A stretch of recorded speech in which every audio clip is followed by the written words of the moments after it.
첫 번째 피재앙, 두 번째 개구리 재앙, 그리고 오늘 세 번째 이재앙, 네 번째 파리 재앙까지 계속되는데, 우리가 분명히 알아야 할 것은 이것은 과정이다. 과정인데 하나님의 하나님 되심을 드러내시고, 또 모세가 하나님에 의해서 쓰임받는 종이라는 것도 드러내시고, 애굽 왕에게 있어서는 또 하나님의 유일함과 이스라엘 백성들에게도 역시 하나님의 유일함을 드러내기 위한 하나님의 섭리의 작전이다. 작전이다 이렇게 보시면 되는 거예요. 우연이 아니죠. 하나님이 하나하나 지금 한 단계 한 단계 한 단계 이 여러 사람들에게 이렇게 역사를 해 가시는 거예요. 그래서 우리가 하나님의 일은 이렇게 생각하셔야 돼요. 종합적이다. 그렇게 써놓으세요. 하나님의 역사는 종합적이다. 우리 한 사람에게만 해당되는 게 아닙니다. 한 가지 일이 일어나면 그 일들이 여러 사람들에게 여러 가지 목적을 가지고 그 일이 진행되고 그 목적이 이루어지는 것이다. 그래서 하나님의 역사는 종합적 의미와 목적을 가지고 있다. 그렇게 보시면 돼요. 이게 다 연결되어 있어요. 세 번째 재앙, 티끌이 2가 됩니다. 17절 그들이 16절부터 여호와께서 모세에게 이르시되 아론에게 명하기를 내 지팡이를 들어 땅에 티끌을 치라 하라. 이 티끌은요, 여기서는 다른 성경에 보면 그건 모래입니다. 모래를 치게 하라. 왜냐하면 그 지금 사막이 많으니까요. 그 모래를 치게 하라. 그것이 애굽 온 땅에서 이가 될 것이다. 그들이 그대로 행할세 아론이 지팡이를 잡고 손을 들어 땅에 티끌을 치매 애굽 온 땅에 티끌이 다 이가 되어 사람과 생축에게 올랐다. 원래 이 애굽 사람들은요, 모래 신을 섬겨요. 여기 나오는 여러 가지 재앙 있잖아요. 다 그들이 섬기는 신들 중에 하나입니다. 모래 신을 섬겼는데, 그들이 그렇게 숭상하는 모래가 그들에게 지금 해가 되는 거예요. 그러니까 지금 이 사건을 통해서, 세 번째 이 재앙을 통해서 그들이 숭배하는 그 신이 아무것도 아니라는 것을 지금 하나님이 보여주고 계시는 거예요. 그런데 이번에는 18절에 보면 술객들이 자기 술법으로 이같이 행하여 이를 내려 하였으나 뭐 했어요? 못하였다. 이번부터는 못합니다. 첫 번째, 두 번째까지는 애굽의 요술사들이 흉내를 냈어요. 흉내. 근데 세 번째부터는 흉내조차 못 내요. 그래서 여기서 하나님께서 의도한 것이 뭐냐면, 인간은 제한적인 존재다. 첫 번째, 두 번째 피재앙 비슷하게 요술사들이 흉내냈거든요. 개구리 재앙 비슷하게 흉내냈거든요. 근데 이번 이재앙부터는 못해요. 지금 아론이 모래를 딱 치니까 모래가 다 이가 되는 거예요. 이가 돼가지고 막 사람들에게, 짐승에게, 이런 물건에까지 막 올라가는 거예요. 근데 율법사들, 그 술사들이, 요술사들이 이번부터는 흉내를 못 냅니다. 그래서 하나님이 딱 제안해 놓으셨어요. 처음에는 처음 재앙, 피재앙, 개구리 재앙에서는 요술사들이 흉내를 내니까 애굽 왕이 이거 별거 아니구나 그랬단 말이에요. 근데 세 번째 재앙부터는 흉내를 낼 수가 없으니까 이제는 완전히 하나님이 차단시키고 하나님만 할 수 있다는 사실을 그들에게 종합적으로 증거를 보이는 거예요. 요술사들도 안 되는구나. 자신들의 한계를 알았어요. 애굽 왕도 요술사들에게 부탁해도 안 되는구나. 그 제한을, 한계를 알았어요. 그러니까 지금 하나님이 하시는 일들은 항상 이렇게 종합적인 의미와 목적을 가지고 일어난다는 사실을 우리는 알아야 돼요. 그래서 우리 가운데 어떤 일이 딱 이렇게 일어나잖아요. 그것이 좋은 일이든 안 좋은 일이든 그것이 그 사람에게만 해당되는 게 아니에요. 주변의 가족들, 그리고 우리 지체들, 모든 사람들에게 이 종합적인 목적과 의미를 가지고 있다는 것을 알아요. 그래서 기도하는 사람들은 눈을 좀 넓게 떠야 됩니다. 그러니까 한 가지만 이렇게 집중하고 있으면요, 안 보여요. 잘 모릅니다. 기도하는 사람들은 항상 눈을 좀 넓게 떠서 좀 포괄적으로 보는 그런 시선, 거기다 써놓으세요. 포괄적 시선.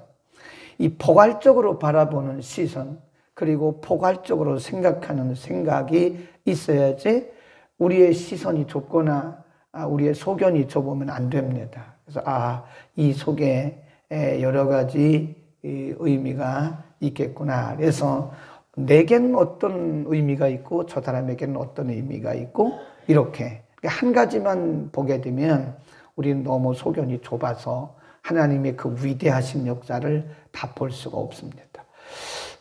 개인적으로 우리에게 일어나는 일들도 우리가 너무 거기에만 집중하면 안 돼요. 거기에만 집중하면 안 되고 그 속에서 내게 하나님께서 의도하신 뭔가 분명히 하나님이 하시는 일들 속에는요 다 의도가 있어요. 제가 늘 얘기하잖아요. Intention of God. 그래서 하나님의 의도. 어떤 부목사님이 설교를 하는데 우리 교회 아니고요. 이제 보면 목회자들도요, 본문 중심의 설교를 하는 분들이 있고요, 본문과 상관없이 이렇게 도는 분들이 있는데, 저는 항상 우리 학생들에게 가르치는 것이 본문 중심의 설교를 해라. 딴소리 하지 말고, 본문 중심의 설교를 하고, 성경 읽어놓고 다른 데 얘기하지 마라. 본문을 가지고 얘기하고, 본문의 의도를 알아라. 의도. 네, 본문의 의도. 본문이 우리에게 무엇을 말씀하시려고 하는가를 알아야지 본문 읽어놓고 다른 얘기하면 그건 설교가 아니다. 저는 그렇게 얘기를 해요. 그래서 어떤 분이 부목사님 설교시킨 거예요. 근데 우리는 말씀 묵상하는 교회잖아요. 말씀 많이 읽고 많이 쓰고 묵상하는 교회인데 우리가 성경을 100번을 읽어도 그 본문의 의도를 알지 못하면 안 읽은 거랑 똑같은 거예요. 그 횟수가 중요한 게 아니에요. 그래서 늘 제가 얘기하는 게 오늘 우리가 이 본문을 공부했잖아요. 그러면 이걸 가지고 하루 종일 묵상해야 되는 거예요. 다른 얘기 하지 말고 다른 데 왔다 갔다 하지 말고 오늘 우리가 2장 또 이 8장 그리고 요 내용 지금 공부하고 있잖아요. 그럼 이 말씀을 가지고 기도하고 또 이 묵상을 한 말씀을 가지고 하루 종일 묵상하는 거예요. 제가 지금 2단어를 썼어요. 네, 포괄적으로 봐라. 모든 일들을 포괄적으로 보고 그 속에 숨겨진 하나님의 의도를 찾아라.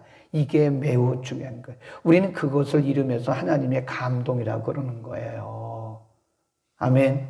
네, 굉장히 중요한 얘기를 지금 하고 있어요. 이 모든 문제를 포괄적으로 바라봐야지 기도하는 사람들이 하나만 붙들고 이거에 매여가지고 시험 들고 상처받고 너무 기뻐하고 들뜨고 그러면 안 돼요.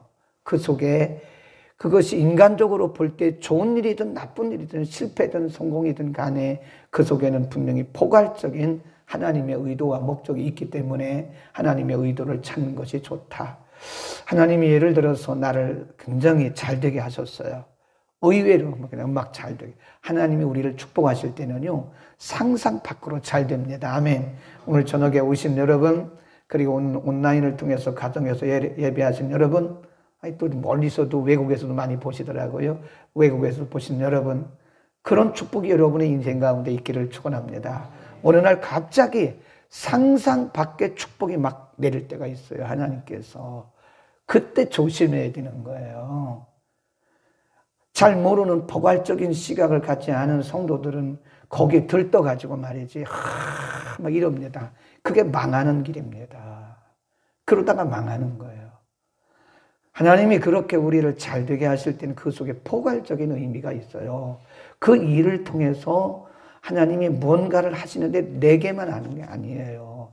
나와 내 가족들과 이웃들과 교회와 지역 사회와 나와 관계된 모든 사람들에게 뭔가 하나님이 하시려고 하는, 그래서 그 주신 거 이것만 갖고 기뻐할 것이 아니라 이걸 놓고 하나님의 의도를 구해야 되는 거예요. 하나님, 저는 노력한 게 없는데, 하나님, 저는 이거 구하지도 않았는데 하나님이 의외로 많은 것을 주셨네요. 하나님, 이 의도가 뭘까요? 이걸 어디에 써야 될까요? 누구에게 써야 될까요? 하나님 원하시는 게 뭘까요? 이렇게 좀 기도를 해보라 이거예요. 포괄적으로. 이것만 가지고 좋아가지고 막 그러지 말고, 이것만 가지고 간증하는 것은 제가 볼 때 깊은 간증은 아니에요. 하나님이 이게 주셨다, 이것만 가지고 간증하는 것은 제가 볼 때는 상당히 수준이 낮은 수준의 간증입니다. 높은 간증은 이걸 주셨다가 아니라 이거를 주셨는데 이것은 이렇게 하라고 하나님이 주셨다고 제게 가르쳐 주셨다. 그래서 그렇게 했습니다라고 말을 해야 그것이 수준 높은 간증인 겁니다. 아멘. 그 다음에 20절부터 끝절까지는 파리재앙인데요. 이 파리재앙의 특징이 뭐냐면, 거기 보세요. 두 가지인데, 파리가 온 땅에 임하게 되는데, 22절 보세요. 23절까지 시작. 그날에 내가 내 백성에 거하는 곳의 땅을 뭐하여? 구별하여. 다른 곳에는 다 파리떼가 드글거리는데 고센 땅에는 없는 거예요. 그곳에는 파리떼가 없게 하리니 이로 말미암아 나는, 거기다 줄거놓으세요. 세상 중에 여호와인 줄 내가 알게 될 것이다. 누가? 바로 왕이, 애굽 왕이 알게 될 것이다. 네가. 그리고 모세도 아론도 이스라엘 백성도 애굽 사람도 하나님이 유일하신 하나님이신 것을 그들이 알게 될 것이다. 구분하게 된다는 거예요. 내가 내 백성과 내 백성 사이에 구별을 두르니 내일 이 표징이 있으리라. 그래서 구별, 하나님께서 하나님의 백성들이 얼마나 소중하고 거룩한 백성인가를 이 파리떼 재앙을 통해서 하나님 알려주시는 겁니다. 지금 이스라엘 백성들은 이 애굽에서 종살이하고 있어요. 노예나 똑같아요. 노예로 살고 있어요. 그러니까 애굽 왕이 볼 때는 이스라엘 백성들 하찮죠. 하찮게 보이고 그냥 뭐 노예로 그냥 막 부리는 거죠. 근데 하나님이 이스라엘 백성들이 살고 있는 고센 땅에는 파리떼가 오지 않고 애굽 땅에만 파리가 있게 함으로써 이 백성이 얼마나 소중한 백성인가를 하나님이 알게 하시는 거라 이거예요. 눈으로 목격하게 하시는 거예요. 이 백성을 함부로 하지 마라. 이 백성은 나의 거룩한 구별된 백성이라는 것을 하나님이 파리 재앙을 통해서 알려주시고요. 쭉 내려갑니다. 이제 서서히 무너져 갑니다. 애굽 왕이 무너져 갑니다. 27, 26부터 모세가 가로되 그리함은 불가하니이다. 25부터 읽읍시다. 시작. 바로가 모세와 아론을 불러 이르되 너희는 가서 이 땅에서 너희 하나님께 희생을 드리라. 마음이 많이 이제 녹았죠. 많이 지금 열리기 시작하죠. 전에는 못 간다, 그렇게 절대 못 간다 그랬는데 이제 가라. 그러나 멀리는 가지 마라. 거기 그래요.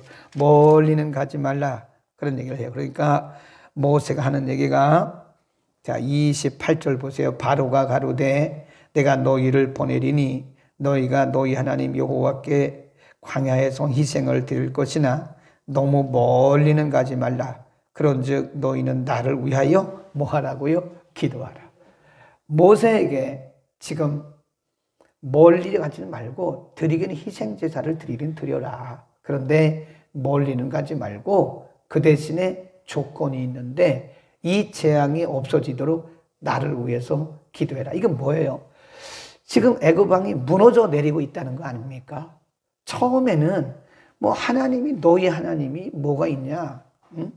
무슨 너희들이 감히 종살이의 주제에 어디 가려고 하느냐? 그랬던 왕이 이제는 멀리는 가지 말고 좀 가서 희생을 드려라. 그 대신 이 재앙이 없어지기 위해서 우리를 위해서 좀 나를 위해서 기도해 달라고. 그러니까 지금 이 애굽 왕이 돌덩이 같이 단단했던 그 마음이 하나하나 지금 무너져 내. 그게 하나님이 의도했던 거예요. 한 번에 애굽 왕의 마음을 확 잡아가지고 그냥 흔들어 버릴 수도 있어요. 근데 하나님은 그런 방법을 잘 안 쓰시더라고요. 하나님이 우리에게 은혜를 주실 때도요, 한 번에 주시면 우리는 망해요. 그렇게 안 하세요. 점진적으로. 하나님이 우리에게 성경의 눈을 여시는데, 이거 저 같은 경우도 오랫동안 열리는 겁니다. 아직도 열리고 있는 거고요, 성경이. 한 번에 열려버리면요, 이단돼요. 큰일 납니다. 그렇게 하지 않으세요. 하나님이 우리의 병을 고칠 때도 한 번에 고칠 경우도 있지만 하나님이 서서히 고칩니다. 서서히. 그래서 우리가 기도할 때는 인내를 가지고 끈기 있게 기도하라는 거예요. 어떤 문제를 하나님이 해결해 주실 때도 한 번에 해결하실 수 있죠. 하나님이 전능하신 하나님이신데 그거 못 하시겠어요? 하나님이 몇 초면 다 1초도 안 걸리게 우리 문제 다 해결할 수 있어요. 근데 하나님은 그런 방법을 잘 안 쓰세요. 너무 쉽게 빠르게 하면 사람들은 그 가치를 잘 모릅니다. 잘 몰라요. 그래서 하나님의 의도는 하나님의 하나님 되심을 우리가 경험할 때까지예요.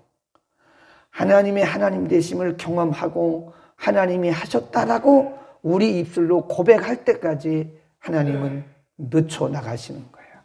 대부분 하나님이 하셨다고 고백하기가 어렵습니다.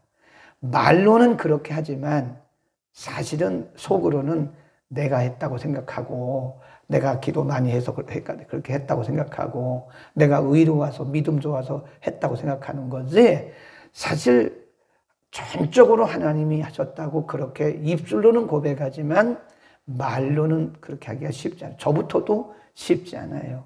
하나님이 하셨어요 라고 말하지만 속으로는 내가 기도 많이 해서 그렇지 이런 생각이 든다니까요. 근데 그런 것들을 하나님은 하나씩 깨뜨려 가시는 거예요. 그래서 우리를 만들어 가요. 그래서 인간을 영어로는요, man 그러잖아요. 근데 man 그 말은 그냥 사람, 인간 그런 뜻이고요. 진짜 전문 용어는 인간은요, human being이에요. human being이란 말은 되어져 가는 존재, 그런 뜻입니다. 인간은 되어져 가는 존재지 인간은 한 번에 되는 게 아니에요. 그러니까 우리의 신앙도 이게 되어져 가는 겁니다. 한 단계. 그러니까 우리가 교만할 게 아무것도 없어요. 내가 한 건 아무것도 없고요. 그리고 하나님 우리를 완벽하게 해놓지를 않아요. 사람마다 다 어딘가 부족한 부분이 있어요. 네. 하나님이 부족한 부분을 다 남겨놓으셨어요. 그것 때문에 우리는 하나님을 알아가게 되고 하나님을 찾아가게 되는 것이고 하나님을 의지하고 신뢰하게 되는 거예요. 그러니까 사도 바울이 말하기를 나는 나의 약함을 자랑할 것이다. 아멘. 자기의 강함을 자랑하는 사람은 아직도 신앙의 깊은 단계를 모르는 사람입니다. 철부지죠, 철부지. 자기의 강함을 자랑하고 자기의 강점을 자랑하고 막 이러는 것은 우리는 누구나 다 철부지 신앙이고요. 진짜 거룩하고 진짜 성숙한 사람은 자기 약함을 자랑합니다. 여러분 약한 것 그거 하나도 부끄러운 거 아니에요. 부끄럽게 생각하지 마세요. 그거 자존심 상하게 생각한다고 하죠. 자존심이 있다는 것은 내가 아직도 안 죽었다는 얘기예요. 사도 바울은 나는 날마다 죽노라 라고 고백하잖아요. 우리는 오늘도 죽어야 됩니다. 내가 죽어야 주님이 보이기 시작하는 거예요. 내가 죽어줘야 주님이 그때부터 보여지기 시작하는 겁니다. 내가 살아있는 한 우리는 하나님의 그 어마어마한 역사들을 잘 감지할 수가 없어요. 아멘. 오늘도 그런 고백을 좀 하시기 바랍니다. 하나님, 오늘도 저는 죽겠습니다. 저는 죽고 예수님만 살고, 나는 죽고 예수님은 살고, 내가 죽어야 예수님이 사는 거예요. 내가 살아있으면 예수님은 잘 보이지가 않아요. 예수님이 잘 보이지 않는다는 것은 아직도 내가 살아있다는 거 아니겠습니까? 내가 그냥 아주 시퍼렇게 살아있어요. 내가. 그 예수님 보이겠습니까? 하나님의 은혜가 보이겠습니까? 하나님의 은혜가 보이지 않죠. 기도하겠습니다.